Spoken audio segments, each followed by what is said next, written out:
Hello, we've made this short video for those who are new to time trialling to give you some basic tips and guidance on how to ride your first time trial. In fact, we've got 10 top tips to remember. All the courses you ride will have been risk assessed, and the signage you can see here is used to mark the course to let other road users know that there is an event in place. But it's your job to successfully navigate yourself around the course. So it's usually a good idea to have it go round the course, maybe in a training ride before the event, so you're familiar with it. Having said previously that it is the rider's responsibility for getting around the course, most clubs also help by putting up directional signs, such as you can see here, and will also sometimes lay on marshals to help you navigate your way around the course. But there's no substitute really for knowing the course, so do try if you can to ride the course before you race it.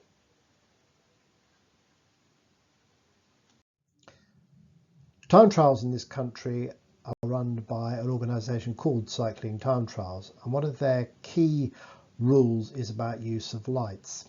So when you ride a time trial, you will need a working rear light. It's compulsory, so make sure that you turn up with one and it's working when you start your ride. Front lights aren't compulsory, but they are recommended, particularly early in the season when you might be riding when the light is low. As you can see here, this rider is showing up nicely against the evening sky. Your number. Now your number needs to be put on where it will be seen by marshals and timekeepers, and as you can see here on the left, the best place to put it is over the pockets of your jersey if you have a road vest on, and it needs to be seen, as you can see here on the right. So the position is low on the back, not too high up.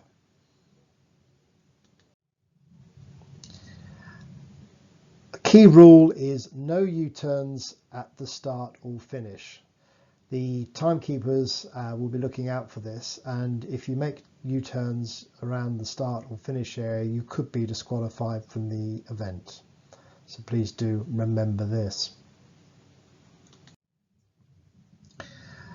At an event you'll find 2 or perhaps 3 timekeepers. There's usually one at the start and a couple working together as a team at the end.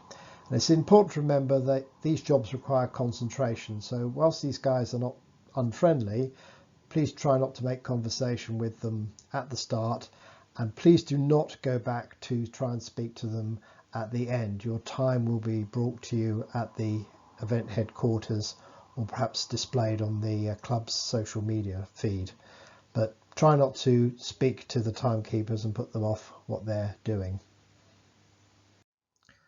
One thing to remember during your ride is if you are passed by a faster rider, and you probably will be in your early days, you must drop back and don't try and draft or take pace.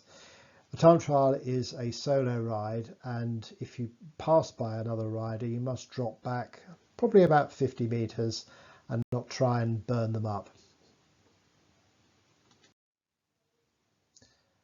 Small thing at the finish, please do try and remember to call your number. The timekeeper will be looking at their watch. They may be concentrating on other things, so hearing your number called when you finish is useful to them. They can write it down, and it makes a good chance that you'll get an accurate time for your ride. Currently, as you may be aware, we have COVID regulations in place. So please try and keep social distancing at the start and the end of the events. Don't get together in bunches, and make sure that you are observing social distancing with other riders and people at the event, as you can see here. And finally, a point of etiquette, important point of etiquette. If you need to take a comfort break before the race, please be discreet and make sure that you are not seen by local residents.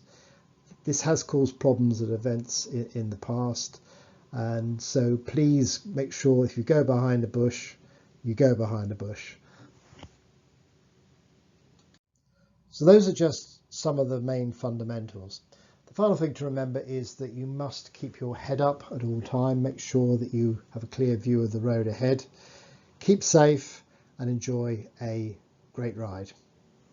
Thanks for listening.